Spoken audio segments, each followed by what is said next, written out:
Okay, good morning, everybody. Great to see you all. Australia contingent, welcome. UK contingent, welcome. Yeah, we have a lot to cover, so let's dive into the slides. Um, Welcome. Obviously, got to say it with cards. I don't know if you realize that was just jump through that. Um,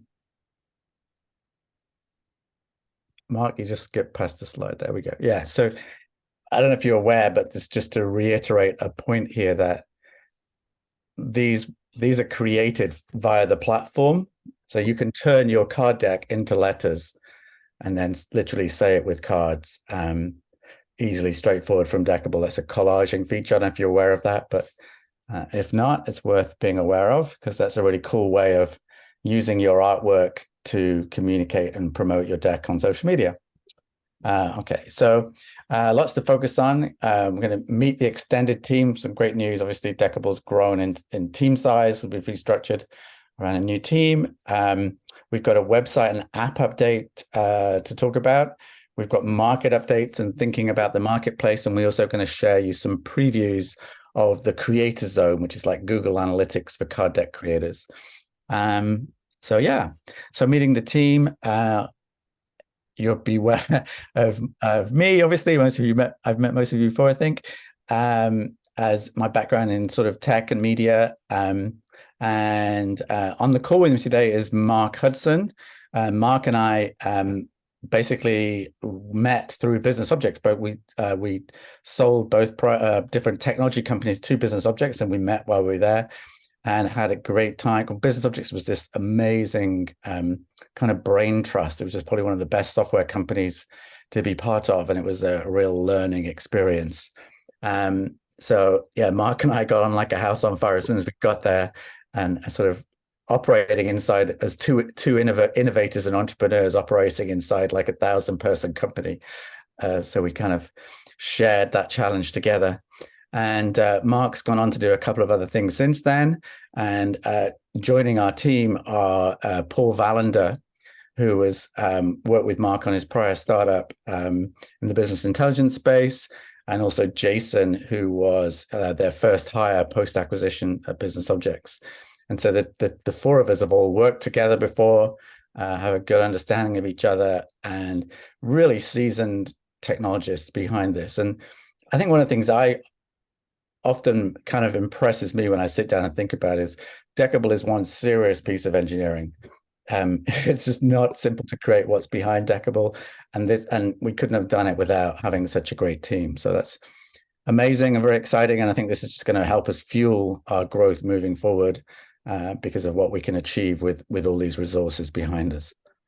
So onto the market update. Basically, I think things have really changed for Deckible. And those of you who've been following me on social media have heard me talk about some of this. Our traffic has just bumped up, and we're still, I think everyone on this call is an innovator. I don't know if you follow this, if you've heard about this kind of early adopter chart, but we're still at an early stage, and that's a wonderful position to be in. You have seen something in coming to Deckible with your decks and your customers and everything that goes with it. But we have an amazing opportunity because we are creating a category here. And we can all think about, when was the first time we tried eBay or tried Netflix or hired an Uber or stayed in an Airbnb. We didn't jump into all of these things straight away. Some of those things we lagged, some things we went early with. And I think we need to recognize that that's where we are and where our customers are, and recognize that as a consequence of that, there's a lot of education involved in teaching people and telling people what this is and why it's different and why it's worth putting your time and effort and energy into. But what's changed for Deckible is we've just got so many more decks, more creators. We have 1,000 creators signed up on the platform. We've got over 500 published decks. We have the leading course creators on the platform for card decks. Basically, card decks have become this massively growing medium. I think that's very exciting. So lots of value there. But I think these are just 3 stories that I wanted to pull out of the creator community. Michelle, who put one deck on Deckible. I think she had this quote was like, "Oh, I think I'm going to use Deckible way more than I thought. Than I've started using it. Before she'd actually used Deckible, the thought of a digital platform didn't really appeal to her. She started using it, and she's now using it more and more often.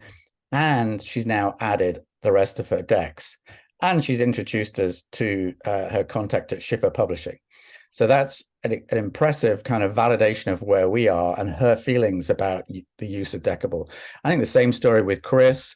Messages of Oracles is the top shared and promoted deck on TikTok, which is quite an achievement. Chris is a very smart lady. And she's moved from having just one deck on Deckible to having 7 decks. And she's also been introducing us to people. And Deborah, really old school part of the kind of card deck industry from the very early days. Her decks are 20 plus 30 years old, actually. She's been with US Games that whole journey, and she's now introduced us to US Games. So people are invested and behind Deckible and supporting and increasing their investment in Deckible. And I think that's important for us to re-emphasize to you. And we've basically worked with every creator, and the journey was not a smooth one. Creating a Deckible, there were bumps along the way. We fixed everything. We've spoken to everyone. We've looked after everyone, and that's where we are because of that. So we're nurturing our base, but we're ready to go into kind of hyper growth mode. We have some of the top card deck creators, card deck course creators and printers on the Deckible platform. All these people have courses on card deck creation, and they're all deeply invested and supportive of Deckible. And I speak to these people regularly. We're part of that. We're deeply integrated with our community. We listen to feedback. We're very much adapting and iterating and listening to you. So I think that's an important part of the story. But it's wonderful to be part of this community, and I think it's only going to get bigger and better from here. So. Absolutely, Nick. And if I could just add a point there as well. Hi, everybody. Great to be part of Deckible. Just been working with Nick in a sort of a friend way for the last 18 months, and seeing the journey that you guys have been going on has been brilliant, and now to be part of it is excellent. But we very much see Deckible being a platform for everybody to be card deck creators. We believe anybody can be a card deck creator, maybe has a deck inside them, and these courses can really help people. So from the hobbyist right through to professional creators like yourselves on the platform, and that will just enable us to get to much wider reach, much wider audience, and to ensure that your decks are successfully purchased by as many people across the globe as possible, and use on a daily basis, because that's what we really want. Yeah, absolutely. And this is another kind of just a random coincidence. I mean, I've worked with Shalini for a long time now. Her return deck is on Deckible, and if you haven't seen her deck, highly recommend investing in that deck. It's really good, and she's now got a book deal from that. But Shalini has been on Insight Timer for a long time. You can see her follower base there. More recently, Tom Evans reached out to me. And it's cool that these people have all reached out to me. Like that's a measure of the traction and momentum of people telling people about Deckible. So Tom has 70,000 followers on Insight Timer. That's pretty major. And he's bringing his content and his community to Deckible as a consequence. I was on a long call yesterday with Jeffrey Eisen because we'd only just met. His deck is beautiful, has the most amazing audio tracks to go with it. So that's going to be a real treat. That's not quite released yet. And Keziah is also bringing a lot of her meditation work as a card deck to Deckible. And I think this is just a tipping point, an early indicator that, there's a lot there. I think I read yesterday there's 17,000 teachers on Insight Timer. That's a measure of the potential of what can be on Deckible. So yeah, fascinating. So category design, I think this is the biggest thing that I could talk about this for days or hours at a time. Mark knows this very well. We are like it or not, we are co-creating a category. Digital decks are an amazing new opportunity. And, I don't think, why did Steve Jobs create a device that looks like a card deck? Right? I mean, this thing looks and behaves, it's got rounded corners, everything that a card deck has, and it's been screaming and waiting for Deckible, the app that finally makes it look and act like a card deck. It is a new category. And I think one of the things that I've learned as I speak to you guys often, um, I should never assume anything.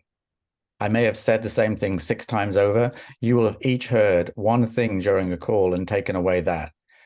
And so just keep repeating that. And you need to remember this for your customers is do not be afraid of repeating the story, the message, the value proposition, because people are all busy, they're overloaded. We also leak, we forget things. So just keep topping them up with new reasons why they should be trying out their digital decks. And, let's not forget, decks are fun, tactile, visual, and snackable. There are many ways to use decks, and we're going to increase our education on that topic. There's many types of decks that we know. There's just explaining to people what a card deck is, because at the moment I feel card decks are used by the few. They're actually a technically hard thing to get into. You need to know where to buy them. You need to understand what to do with them. And our view of Deckible is we can make that much more accessible to many more people. And I think one of the things that we recognize is, where are we? We're going from this. We're in self-care, just a wonderful moment, right? Mental wellness is right up there on everyone's agenda, inside the workplace, at home. How do we do it? Well, we use pens and pads and paper and index cards and card decks and a mix of apps, right? That's where we are today. It's a little bit chaotic, right? But what if we move to one app with all the decks and all the features you love, and it's always in your pocket, right? There's a lot of attachment of people in the card deck industry to paper, and I love paper. I'm a board game inventor. I play with cards all the time, right? But let's not forget that the moment you want to reach out for your card deck and do a reading and a draw because you've had a bad moment, you want to re-anchor, you want to sit down and reflect, it's very likely your card deck is at home, or the card deck you want is at home. Whereas with Deckible, it's always in your pocket. So I don't think that can be said enough. Yeah, Mike. Yeah, I was just going to think as well. I mean, we've spoken about it, Nick, is that there's a whole new generation coming through who are digital first. My children, and my children aren't particularly young. My eldest is turning 18 on Christmas Day, and he's digital first and everything. And he saw Decable first time when he was sitting his exams here in the UK, and he said to me, "You know what? I'd use that on the school bus. Give me some card decks that are revision card decks, and I will use that, and my friends would use that." And honestly, you instantly see this new way of thinking about how that format and how that medium could work for this generation, and how card decks can become much more appealing and used in every walk of their life. So they maybe use it at school, then they take it into their personal life from a well-being perspective and self-care, and then they take it into the workplace with workplace and strategy and creativity cards as well.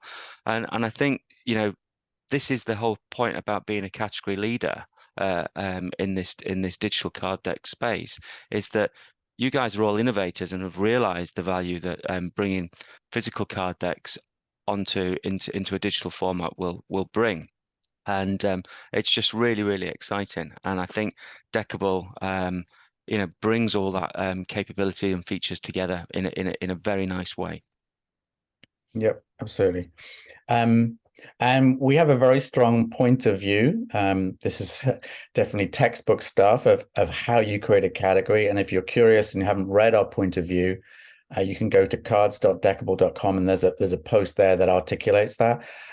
Our point of view is not fixed in stone. It's an evolving beast, as is our thinking. Quite honestly, Mark and I have thought about this, and there's nothing like actually having the deadline of presenting this to you all today to flush out another, half dozen tweaks and improvements to that story. So, tell us what you think. If you don't believe what we're saying, tell us. I really want to hear. I'm fascinated to hear that, because that is the most valuable feedback we can get. Because I want you guys to be behind what we're saying. And if you're not agreeing with what we're saying, I'd love to hear. So please be vocal.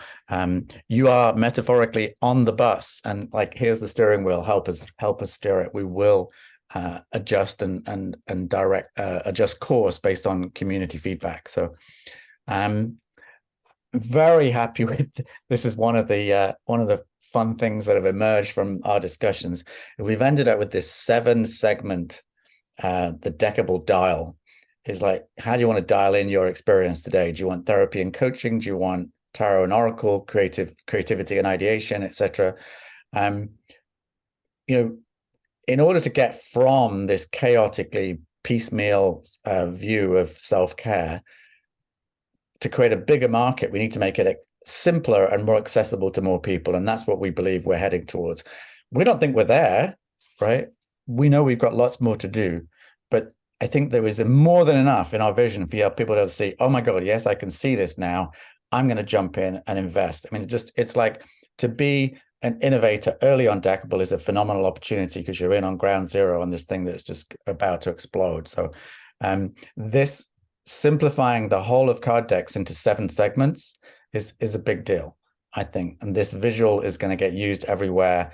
And it just makes sense, right? It's one consistent experience for the mobile consumer. And I think one of the things I've listened to a lot of creators say is like, oh, I don't think my customers are. Never say that. Like, do not impose your mindset, because as Mark said, the people come at this from a mobile first perspective. They want to use their mobile phone for everything. And that this is a smart way of using the mobile phone. Okay, so in terms of validation, I think this is absolutely massive. These are 3 individuals that are globally famous with 1 million followers plus, who have all independently jumped into the card deck industry, published a deck or a game, they're the same thing, and sold out multiple times. I mean, it's quite hilarious, really, that they've mistakenly sold out. We're in conversations with these guys to get them onto Deckible. It's not a simple thing when you have 1 million followers. There's a big ego and a process and gatekeepers and blah, blah, blah. But it doesn't matter whether we get any of these people on it. There will be other million follower people who come to the card deck industry. And Deckible is, without question, the leader of that space. People are finding us when they start looking for a solution. So this really excites me. And this is, in terms of our product strategy, 3 cohort thinking. So I'm talking about a cohort is just a group of people, like a class. So right now, if we have 10,000 people joining Deckible, that's cohort 1. If they join us today, they get today's experience. That's a way better experience than if you joined Deckible a year ago. And if you join Deckible in 3 months' time, it's going to be way better still. And in 6 months' time, it's going to be way better still. And you and us, as part of this, are going to help improve that constantly by improving our story, improving our metrics, improving our onboarding experience, improving how you share and promote the decks, how you bring more people to the platform, because we're all going to help and create a bigger pie together, a new opportunity for card decks globally. And so beyond that, this is a nice theory. It's very much true. This is how software has grown, is each release you get better, you then pour in 10,000 more people, you pour in 10,000 more people, and the flywheel just grows, right? So behind that is 3 very serious pieces of content. This is our instant roadmap that we're sharing you for the next kind of 9 months. Is trials. So trials will be shipping in the next big update of Deckible, probably in early November, is the where we're heading to right now. We're going to dive deeper into the what's in trials. Beyond trials, we're going straight into challenges. So who here has done a 7-day challenge, a 30-day challenge, a 100-day challenge? We've all done them, right? Well, guess what? Card decks are perfect content for challenges, right? You can do a challenge with Deckible. In fact, Rosie Batista is doing a 30-day video, make a shorts video challenge right now. She started it yesterday with one of our creators, Lou Bouton. And so you can run a challenge with Deckible today, but in the future, we can add features to support challenges. That's what we're going to do. So I can then drip feed you your first card, your second card, your third card over a 30-day period, right? Very powerful, very motivating. And guess what? The best thing about challenges is other people join the challenge. So it's a totally viral mechanic. So if you can get 10 people to join a challenge and they're sharing their challenge publicly, you could end up with 100 people on the challenge. If you can get 1,000 people to join your challenge, you could end up getting 10,000, right? So this is a total viral mechanic. So we think that's very, very exciting. Everyone I've spoken to this gets very excited by it. The third piece is membership decks. We're not quite sure what we're going to call this, but that's a kind of work in progress. Thanks, Rachel. That's great to see. Basically, some people have said to me, "Oh, I'm not really that bothered about my deck sales because it's only X. I'd rather sell the big ticket item. I want recurring revenue." And so we're like, "Well, why don't we turn decks into recurring revenue? Why buy access to your deck when I could buy access to you and your community with your deck?" And that's what we think, well, we know we can create and deliver via Deckible, right? Yeah, Mark, yes. Sure. yeah, this is really exciting because for a lot of you, when you sell your card decks in a store or an event, you may meet the end user of that card deck maybe once, but to have an actual relationship and to have a community around your deck that is paying a recurring subscription to you as a creator and the deck, where they can get additional capabilities and bonus material and collaborate with the deck author, we feel is potentially a huge positive for both the end user of the card deck and Deckible, but also you as creators. Instead of a one-off payment of the deck, we have a membership to the deck, and you have recurring revenue coming in, and you enable you to build that community of users and engage with them to bring more to what they're doing, and also deliver more to you as creators as well. Yep, absolutely. It's very exciting. So if you've got strong views on that, I'd love to hear them, because we're looking for, we're gathering input on that, but it's Yeah. a very exciting part of the plan. And the key for membership decks, and the key for us, and why it is the third place down in the roadmap, is growth and user base. We need to get to the user base and get the user base to a big enough point where we know there'll be appetite for membership into your decks and in and around your decks. So yeah, work with us, because we're very excited about that as well. So we feel we have a really solid, well thought out roadmap for 2024. We've got a great team behind us that we know can deliver on this as well. Yeah, but as we've said all along, and Nick said all along, and I've been on these calls before and seen some recordings that it's everyone together. We're co-creating this great experience at Deckible together. Yeah, and honestly, the way to do that is this is time to start getting vocal, time to start sharing publicly, and time to not be afraid to repeat yourself. I do hear that creators do have a tendency not to promote stuff. They love to create more sometimes than they do to actually promote, and we need to work with you and make that ridiculously simple and fun and easy, which we are doing with Deckible. Who's tried the collages features? Has anyone tried those? Yeah. If you haven't had a look at the collages, try that. Collages is just a tip of the iceberg. Where we are heading with Deckible is making it so ridiculously easy for you to share content. The moment the collages are static, we're moving towards animated collages, right? So we're going to be sharing and letting you create animated videos, and imagine letting your customers create animated video too. That's when we upscale things massively. Anyway, back to that. That's for future thought. One of the things that's happened in the last month is Deckible has really upticked like 30% in our SEO. And SEO is free rocket fuel, right? And what we need from all of you is to link from your deck, from your website and your blog, to your deck URL, to your creator URL, and to your genre URLs, right? And you can literally go into Deckible, and on your deck you can say email decks link summary. It's a button there. It'll send you this email that's shown below that will give you your deck URLs, your creator URL, and your genre URL.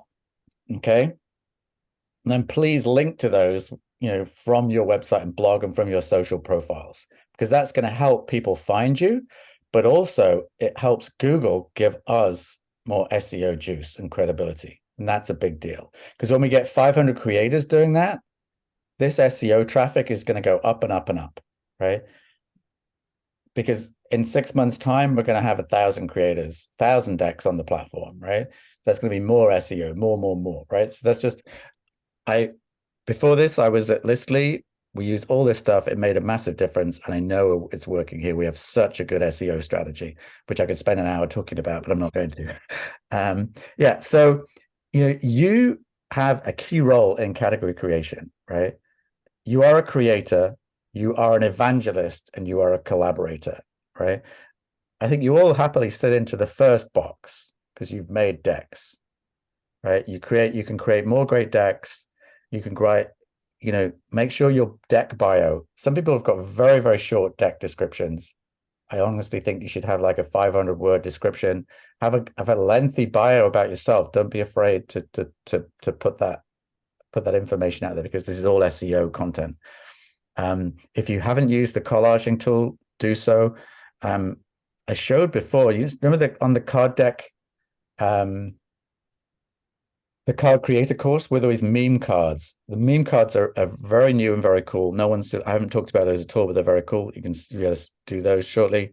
And creating new decks. Honestly, I don't know if any of you have got a second deck or a third deck that you haven't loaded yet, or you've got a deck in mind, bring those decks to Deckible and iterate on those decks on Deckible, and bring your community with you on those. That's all adding to the mass of the market. Every new deck you bring validates Deckible and brings more people to Deckible, right? Secondly, as an evangelist, you need to share your deck and the existence of Deckible and your support of Deckible, why you're on Deckible, why you believe this is a good thing, and you can share as many of these as you feel comfortable with. Right now, if you don't feel comfortable with any of these things, please tell me why. I'd love to hear, because we'd love to fix it if there's a solution that we can find. We need you to be evangelizing this, because it's going to help sell your decks, right?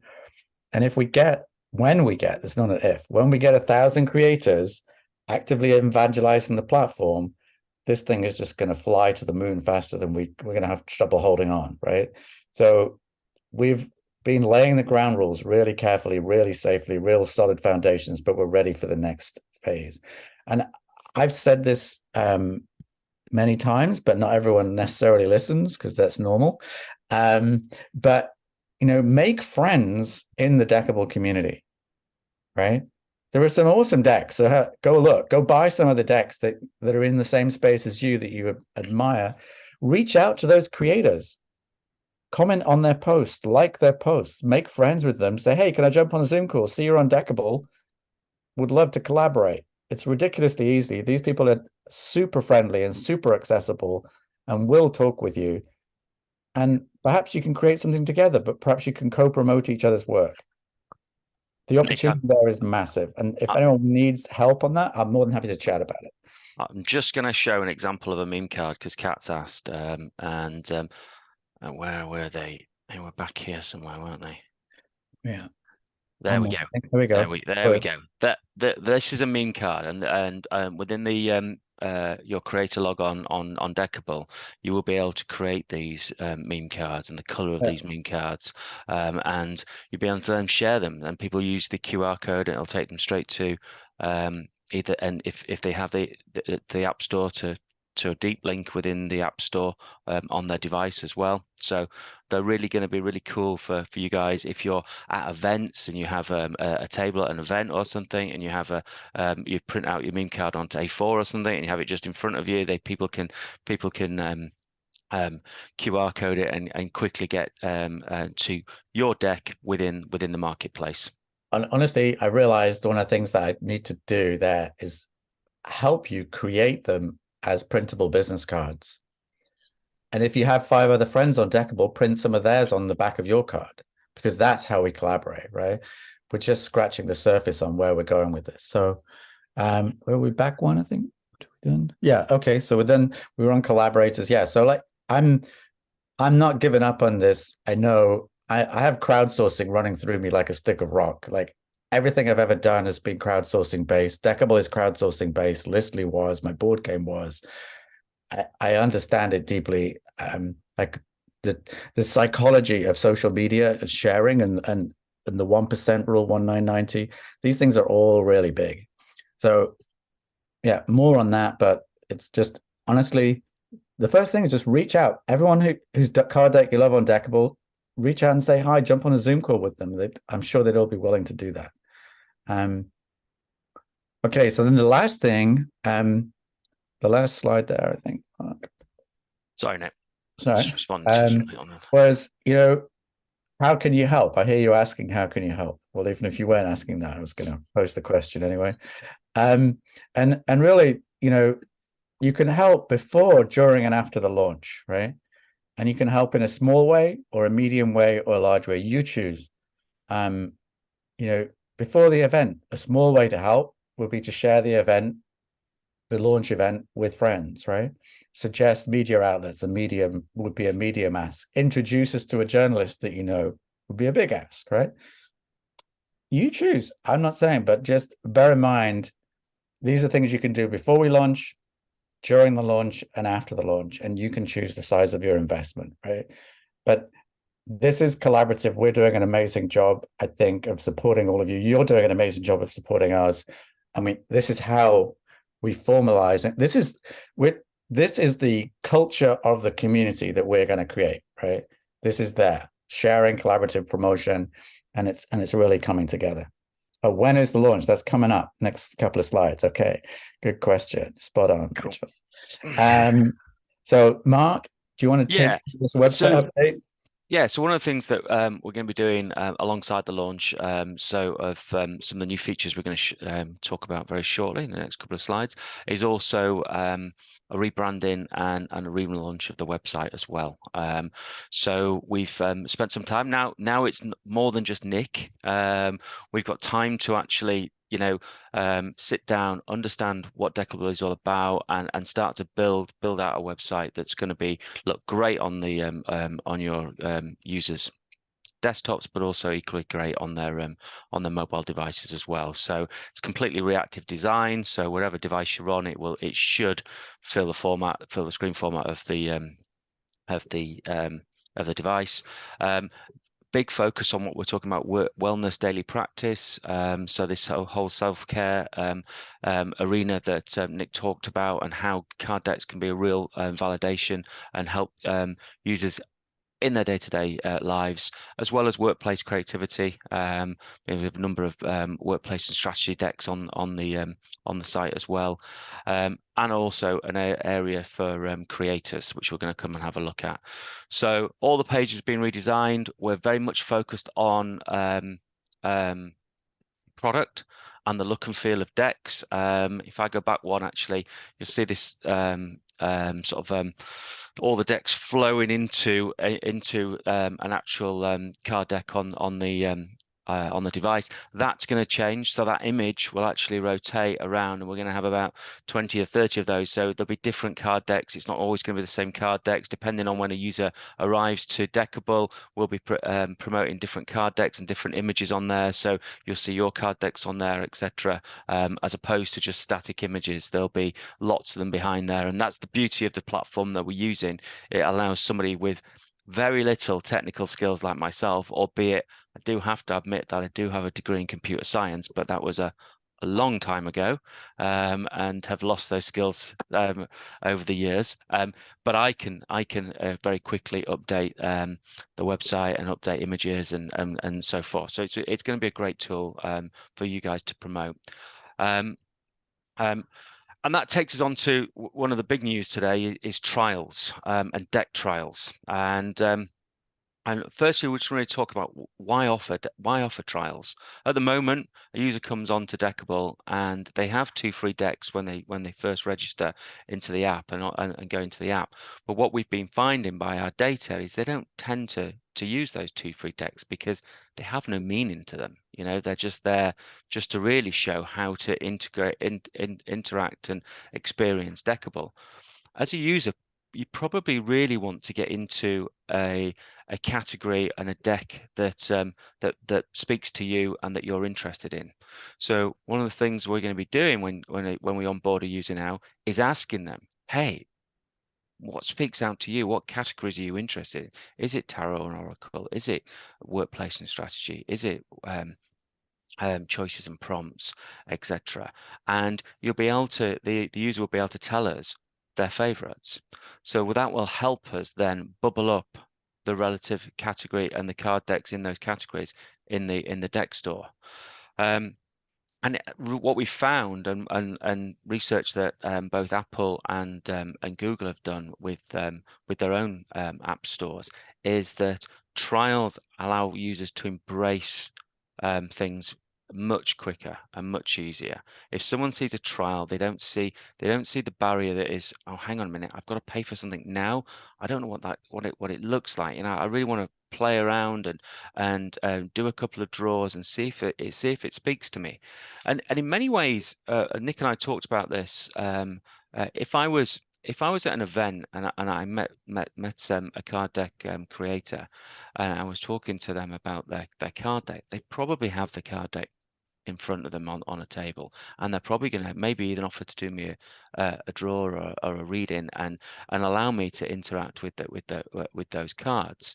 It's a very similar experience with trials because the user can then get into Deckible, download try an app, and experience that deck for a number of days, and that's going to be 3 days. So trials aren't going to be lengthy.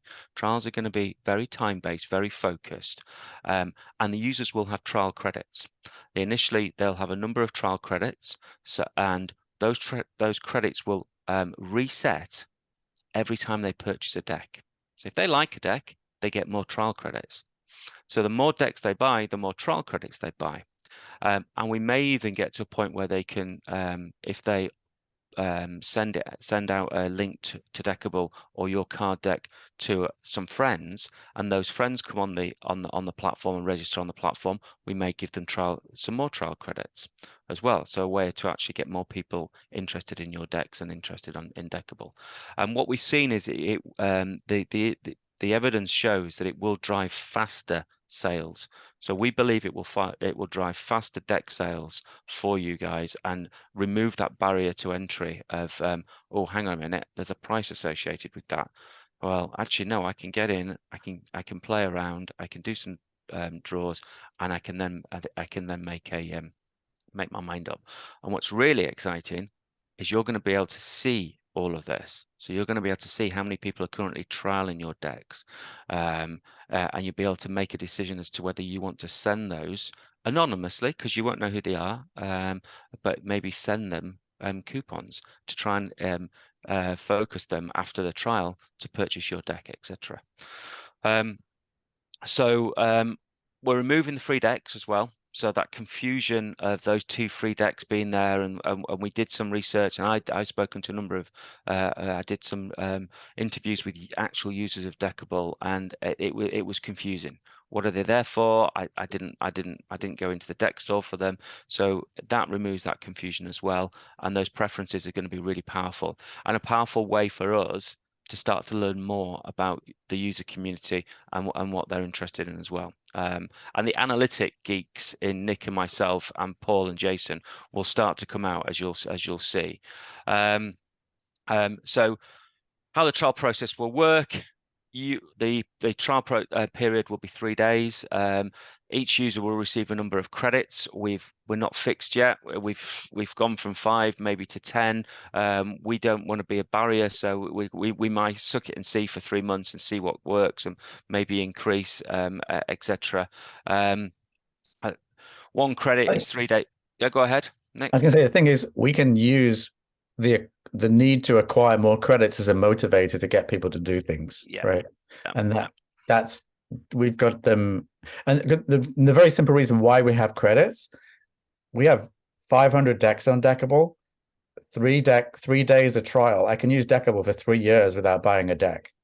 So that's why we're throttling the process, because otherwise I know people would just trial a deck a day for 3 days for 3 years and never buy anything. So it's a really good point, Nick. And and we do feel that trial credits will be a great way of introducing more people to the platform, as well as Nick mentioned. And as I say, credits update themselves. So you buy the incentive to purchase a deck is that your credits get reset. In fact, we just add them back on. So if you, for instance, if it was 5 initially and you'd used 2, you had 3 remaining, you bought one of the decks that you trialed, you'd then go to 8. We have so many fun options here. We could say today, buy a deck and you get 10 new deck credits. Yeah. Right. So Above from the norm, right? So there's so many ways to incentivize people that are so cheap to do for us at this point once we've got this in place, right? So we're really excited. We think it'll drive user numbers, and we absolutely believe it will drive deck sales as well. And another way of driving deck sales over and above all the other stuff that we're doing in terms of the marketing, etc. Which takes us on to Creator Zone. So Creator Zone is Nick mentioned Google Analytics for decks. I don't know if anyone's had the misfortune to use Google Analytics, but Google Analytics or GA4 as it is now was one of the worst interfaces I've ever come across. And And they made it worse. You needed to be a rocket scientist to actually understand any information that's coming from it. In fact, they built a market around it. So what we're doing is we say, well, actually, how do we simplify that? How do we make it really easy for our creators to understand what's going on the platform? Because I'm sure there's information in there that you want and you want to see, and will make you excited about who's viewing your decks, how many times it's been viewed, how many times it's been trialed, etc. So you're going to be able to log on to the Creator Zone. And the Creator Zone will show you deck sales. So I'll give you a dashboard of how much you've sold over time, how much you sold last week, deck viewings, trials started, successful trials, so which trials have converted into deck purchases as well. So you start to get an idea of what your conversion rate's like. So how many people do I need to get on a trial to get one deck sale from that trial? And that's a measure and a ratio you'll start to look at. Do I need 3 people on a trial to get a card deck purchased, or do I need 5 people, 10 people, or can I get that number? The idea is to get that number down to as low as possible, of course. So you'll be able to access your data. You'll be able to go into your data and see performance over time. You're also about to see which decks are being purchased, how many decks you've got on the platform, etc. The fan questions thing that's just a little that probably won't be in the release that we're that will come out, but that's the start of the next membership area where you'll be able to maybe have questions that are coming. If people subscribe to your deck in a recurring revenue way, then they'll be able to ask questions, they'll be able to ask the author, that type of thing. But that'll be a premium service that you guys offer. And our idea is that everything will be driven around the Creator Zone. So you'll be able to have one-stop shop to go in and say, okay, someone's asked me this, or etc. Yep. And one thing that is quite interesting to me is like people are very attached to their paper decks, but it's like, and which is wonderful. But ask you this question: how many times have people used your deck? And that's a very sarcastic kind of question to ask, because obviously you can't know. Digitally, we can tell you how many times they drew cards from your deck, how often they use it. We can help you improve the experience from your customers, right? Yeah. We can help you design a better deck by getting feedback from your customers. This is a transformative way of creating product. But it's early days for us, but this is signaling where we're heading with what's possible. Yeah.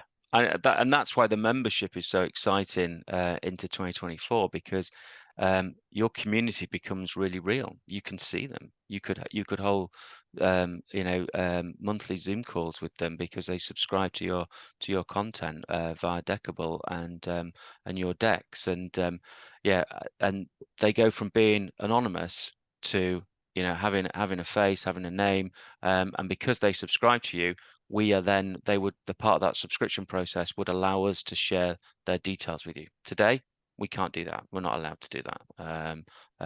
GDPR here in Europe and other things around the world avoid us from doing that. So when we go into the created deck, you'll be able to see your decks. You'll be able to see which ones, for example, which one's your best seller, which one's the most trialed. etc. And we'll be able to show you. You'll be able to go in there, and what you'll be able to do is click on a deck, and you'll be able to start to create things like promotions and creator codes and coupon codes directly within there. So you'll be able to tell us if a deck's allowed to be trialed. Okay, so we're not forcing it on creators. If you want, you'll always want your deck to be trialed. You'll create a trial which has a never ending date, but you can create promotions as well. You'll be able to create promotions in here. You'll be able to say, I know 10 people this week have trialed my deck. Therefore, what we will be able to do is give you the ability to nudge those people and send them a little message in app that says, hey, here's a coupon code for 10% off that deck you trial.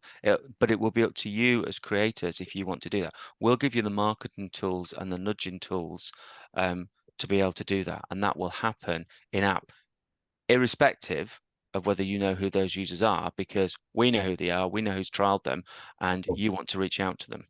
Two things. One is I'm going to answer Rachel's question in a second. So we can both answer Rachel's question in a second. Yep. The other thing that's very important that was behind what Mark just said is Deckible currently has no alerts. Yeah. Right. There's nothing that calls you back to metaphoric prayer on Deckible to do something. Like Facebook is constantly telling you, alert, alert, alert, come and do this, come do this. With this release, we're implementing an alerting engine. So we will tell you there is 2 days left on your trial, 1 day left on your trial. Your trial has expired. Oh, you've got a coupon to go back and buy this trial deck for 10% off, as Mark just mentioned, right? So, but the alerting mechanism will also be for your own personal use of, I want to draw a card and meditate every day. I want the app to remind me to come and do that, right? That is huge, because we've got to this point with the user base that we've got, with people who've meditated every day for a year, have done it without a single alert, right? That's transformative, I think. Yeah, So absolutely. And alerts just gives us that ability to have different nudges in different ways, and it will help us with challenges. It will help us with marketing tools. Your question, Rachel, could we have a free trial with access to the deck, but not access to the audios?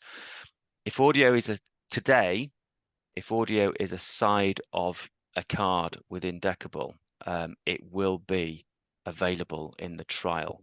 We would need to. It's a very good question, because you could see it as premium content. I know. I was interesting. Yeah. But today, the card deck as it is loaded into a Deckible will be part of the experience of the trial. One question I would ask you, Rachel, is if they use your deck for 3 days and they can draw the card, listen to the video, journal on it, if they don't buy the deck, every reading in their timeline locks up for that deck. So they don't get perpetual access to the cards they access. They can't even access the journal that they accessed.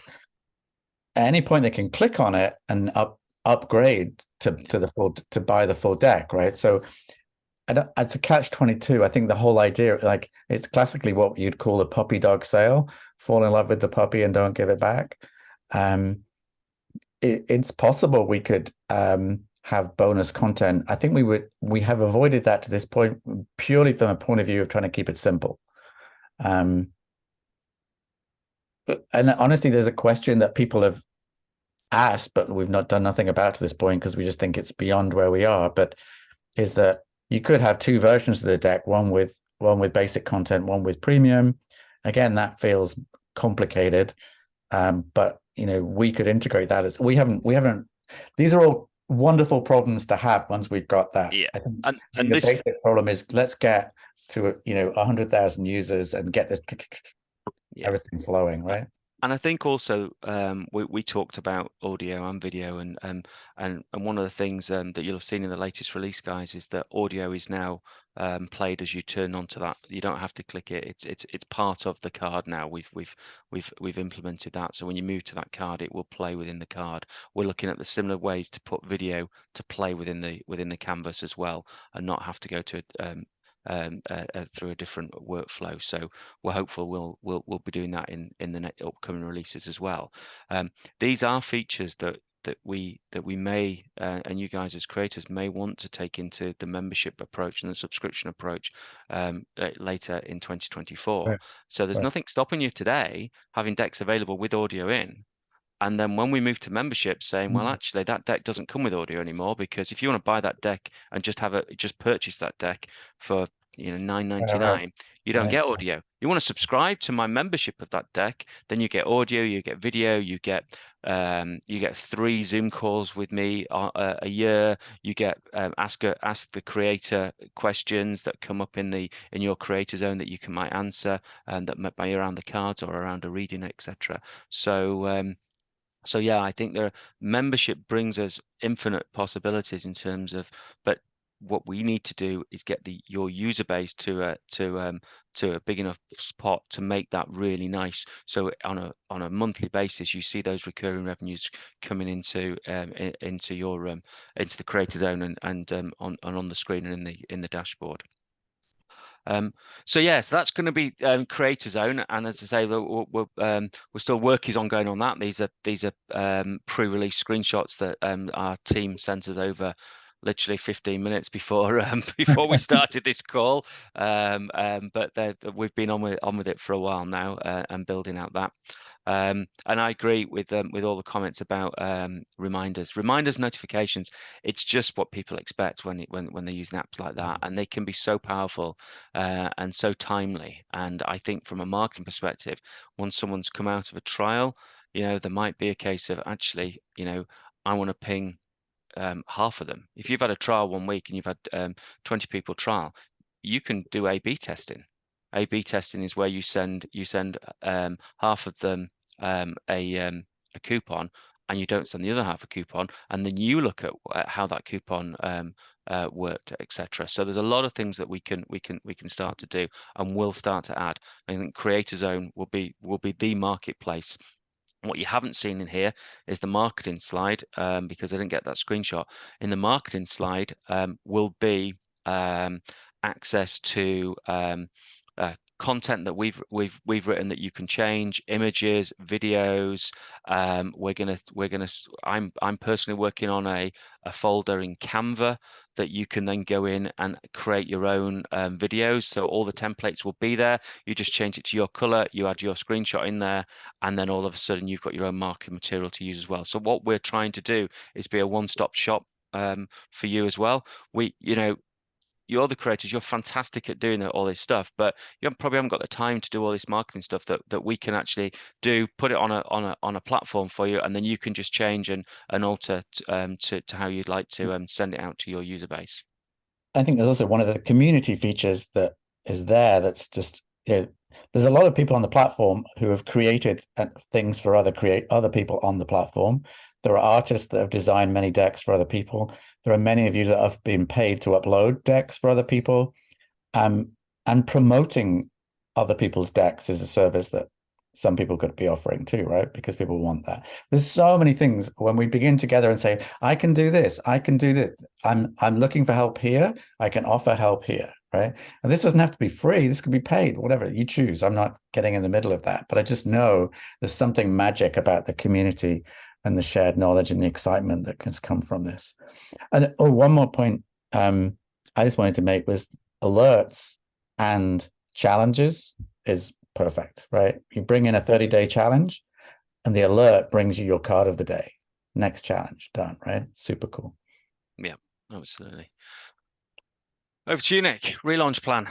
Yeah, so basically with software or anything really, the best way is always just to relaunch it. And that's exactly what we're going to do. So for those of you who remember being part of last year, we did a 42-day product launch, which was fun and a little bit exhausting.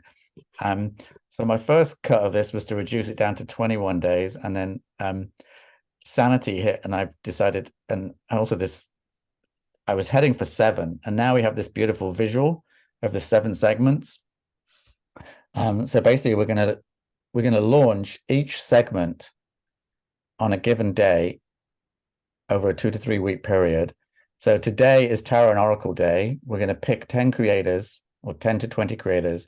We're going to reach out to media in the Tarot and Oracle space with a story about Deckible in conjunction with the creators. And then the next day we'll do therapy and coaching. And the next day we'll do mindfulness and wellness, but to relevant media context, right?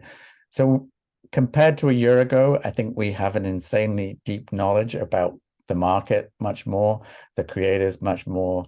Things have just evolved so much. So I think we have a much better story as well. And talking about Deckible as a daily practice toolkit, we're still, all our messaging is really coming together, but these 7 segments make it very easy for people to understand, I think. So very, very excited about that.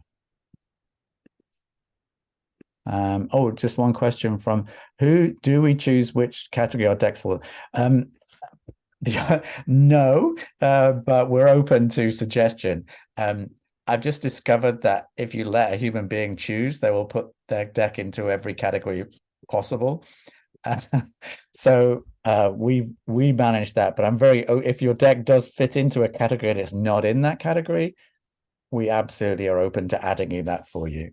And the other super cool thing is we can create new categories on the fly and add as many decks to them as we want. So if you can think of a category we don't have and that you can name 10 decks, not just yours, but other people's decks in that category, we can create that because that becomes SEO. That becomes a landing page for human design decks, right? Or whatever category that is, right? So that's a really valuable strategy, and we're very open to part of that. How can we see which categories we're in? If you go to your deck page, the deck URL you will see the deck landing page. It will list all the categories that your deck is included in. And if you go to your author page, your page will list all the genres that all of your decks fall into. So if you have some decks over here and some decks in different categories, it will list all of those. So you can see your full set of genres. Okay. All right. So I think this is the last slide, is it, Mark? I'm trying to remember. I believe it is. Yeah. Okay. So just to reiterate, Deckible simplifies bringing your deck to market. A lot of people have slowed down in their deck creation because they have to pay to print a bunch of decks to test their product first. You don't have to do that. There are so many decks on Deckible that have gone digital only, digital first. You can launch it on Deckible with no cost to you, because basically Deckible is we revenue share. There's no monthly fees to you. So you can keep your deck green. You can print it when you want to. You can also do a Kickstarter to promote your deck. And we've had several projects in the last little while of people who pre-Kickstart they put their deck on Deckible, then they run a Kickstarter where you can have access to the Deckible for the duration of the trial of the deck of the Kickstarter, right? And then they do or don't buy it, right? We have all these tools to help you share your artwork. It's just making it easier. And I think the key thing is, and I can't say this enough, and I need to convince you all to keep saying it to everyone, your deck is never left at home. It's always in your pocket. Right, your printed deck is wonderful. I'm a massive fan. I have, wherever I am, there's always card decks around. There's cards with me, but digital in my pocket when I'm on a bus. My card is in my phone, and that's important. That is, whatever shitty moment you have during the day, you can draw a card.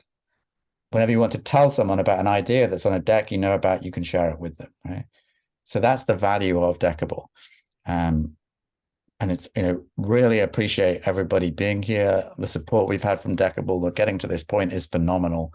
To have 500 decks and a community of 1,000 decks is super exciting. So yeah, we're definitely at a tipping point, aren't we, Nick? Where yeah, we are totally. we that 10,000 user it isn't that far away that where Nick had on that slide earlier. So yeah, this is the start of reaching out to that 10K. So Thanks, right, we've got some questions. I do have a question that I think there we go.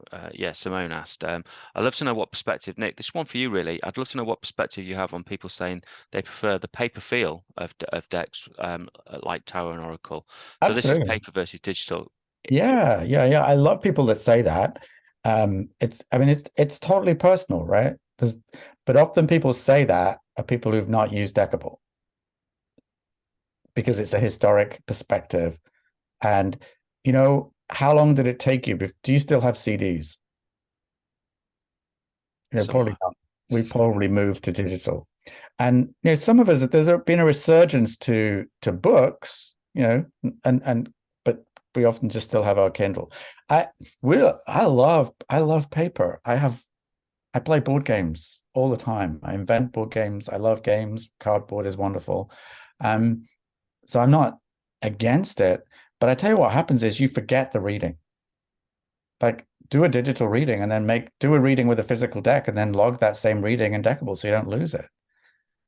You often say, I don't want to lose this reading, and then you take a photograph of it. I bet you'll never find that photograph. I mean, it's your 10,000 photos on your phone, but you won't lose it on Deckible, right? So, I, um, I think and, that's the thing. and It's Deckable and is a companion. It's a right, digital companion totally, to a potential physical deck. So it's not replacing the physical deck. If your right, users want the physical deck and you have a relationship with a printer who can print on demand for them and they can buy that physical deck through Deckable, we want to encourage that because as Nick says, if you're at home and you want to do a physical reading and then record that on Deckable, you can do that. But I think there will also become a time when there is sustainability and a green message as well. And as Nick says, we have an audience, and you have a new audience and a growing audience right, that don't know what a CD is when asked that question, don't know what vinyl is when asked that right. question, because they have consumed everything in a digital way. So, Deckable allows you to reach out to new I, users in new ways I, as well. I know my killer answer. I've just thought of my killer answer to that question is honestly, the answer to that question does not matter because the bigger market is people who don't have a physical deck. The number of people who are outside of the card deck industry right now, they have no paper preference. They're open to digital. And if we sold decks to the 10 times the market that isn't on decks already, that's where the potential is. I mean, we're playing with these words right now, right? We're working on what our story, what resonates with people. Our job is to poke and prod around the edges into the discomfort and find what resonates and doesn't. And I'm bound to say things that go too far on occasion because that's the nature of trialing things, right? But our job is to be provocative, and I'd rather have some people hate us because the others will love us and join us, right? And it's a matter of time. I don't push anyone to come to Deckable. You'll come in good time. Um, people were. I remember thinking that I hated Spotify. The idea of I loved my CDs, and then I was like renting my. Why am I buying back the collection I've already got? And then I just gave up. And that's the reality. It's like we're all weird about our views about every single one of these technologies. Some people have never done an Airbnb because they think the idea of staying in someone else's home is absolutely abhorrent. And some people dived in on week one and thought, what a great idea, right? We're all different. Some people hate Uber. I'll take Uber anywhere over a cab because I don't have to deal with paying it. I still pay for it, but it's automatically it's done via the app, right? We're all different. Um, so Yeah. And I and think that's the thing. Some people dive in, some people take longer. yeah, But some yeah, people dip their toes in the water first. And again, that's another reason why trials is going to be so powerful for that, because totally. for the toe dippers, it's a nice way to start to experience your decks and And and, and Deckable. I think the idea as well is to remember people can trial your deck digitally on Deckable for free for 3 days and then They buy go your buy it, physical deck. buy a physical deck. Yeah, We don't care. yeah, Perfectly fine by us, right? So you can use Deckable as a free resource to get people to buy a physical deck. Absolutely. We're our confidence in what we have, do that every day. I don't care. yeah, Because we know there's enough people will get into the digital thing, right? We totally believe in physical decks, right? But we're not against them or pro them. We link to them to help you sell them. We're not, that's definitely our model. yeah. I And think and that and the other way around as well, Nick. Of course, is that physical decks you can charge a premium because they could come with a unique coupon inside them. that allows somebody to have the digital format with them as well. So that is something to think about. You have the ability to create unique coupon codes that can be used only once, that you could print and have on a card inside a physical card deck that says, "Hey, you bought the premium version of my card deck. This comes with a digital version. Go here. Here's all the information." So you can use it the other way to draw people into Deckible, where you may have more card decks that you want to sell digital formats for them, or get them onto some sort of recurring revenue platform. Yeah. You had a question? Can I speak? Is that all right? Yeah, absolutely. 100%. I think all this looks amazing, and I'm really excited to see it all come to life. The one thing I'm really struggling with at the moment that I haven't seen you cover here is a knowledge base for creators. Okay. So the things like, how do I embed Deckible into my website? That's something I currently want to do, but I have nowhere to, as far as I know, I've got nowhere to go and be like, right, how can I do all these things? Right. Okay. So we have answers to these things. We just haven't quite got there. So Kat, it's a really good question, and there's lots of stuff available today, but it's all a bit fragmented. So what we'll do is we'll pull together, because Nick's got a lot of stuff that he has done to help promote and help you promote. The idea is that it will be under the marketing tab in Creator Zone. That will be almost the okay. I've uploaded my card deck. How do I then market it to my user base, and how do I embed that into my website? How do I put a nice video of my card deck working with inside Deckible, etc. on my website? So if I go to all the way back to the start, it's not just the marketing though. For me, it's all the how-dos. Like, how do I upload a deck? How do I add an audio? How do I make sure that it's got all the stuff so that we can make sure our decks are top quality? Yeah. Okay. I think one we have talked about a community website, and we just haven't decided how to do that quite yet. Yeah, no, I think why Kat's coming from is it's that whole, it's the onboarding of creators as well as onboarding of users. So it's a case of, I've got a card deck, how to make the best out of the card deck, how to add beautiful audio to it, how to add video to it, how do I make sure that it's ready to go. So it's those steps that we have in that upload process, which we know is on the roadmap to simplify and make easier. So I think, Kat, we'll send you some stuff offline, because Nick's got a whole heap of stuff that we can share with you that will help, and also we are going to make that whole process more seamless and part of that Creator Zone. So you will, when you go to Creator Zone, that'll be where you add your new decks as well. Honestly, the simple answer is book a Zoom call. Yeah, and we'll step through it. And when I get enough of this is how we decide really what goes into the product, is when I get enough recurring things from a Zoom call, we productize it, right? And but we do need a better, simpler place for all of this stuff. So Heel's asked, it would be wonderful to have contacts for those to help me with techie stuff. So yes, again, book a Zoom call with Nick direct from the website, and we can take you through that, because we understand as well is that as we grow this thing, it's got to be seamless. It's got to be very easy for people to get that deck up onto Deckible. We need to provide a directory of these people. You can pay these people to upload your deck. These people will design your deck. These people will copyright your deck. These people will design you a deck cover. These people will market your deck for you, right? And because there are a lot of people in the community that do that. So, okay, thanks. Thank you for that. That's good feedback. Fantastic. Yeah, absolutely great feedback. And yes, we'll take a look at Intercom that's you just sent as well, Kat. Okay. Yeah. That's been wonderful validation, because we've been debating that. So we have. It was discussions last week as well, and it is on my list to look at some candidates for, okay, how do we put a community knowledge base together? Okay, so show of hands, who would be willing to help put that together? Okay, yeah, little bits of hands, yeah. Cool, thank you. I know Aisha would, yeah. Fantastic. Any other questions at all?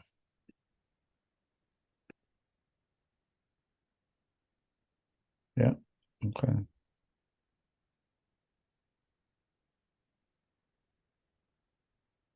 Well, we'll make the recording available to everyone as well.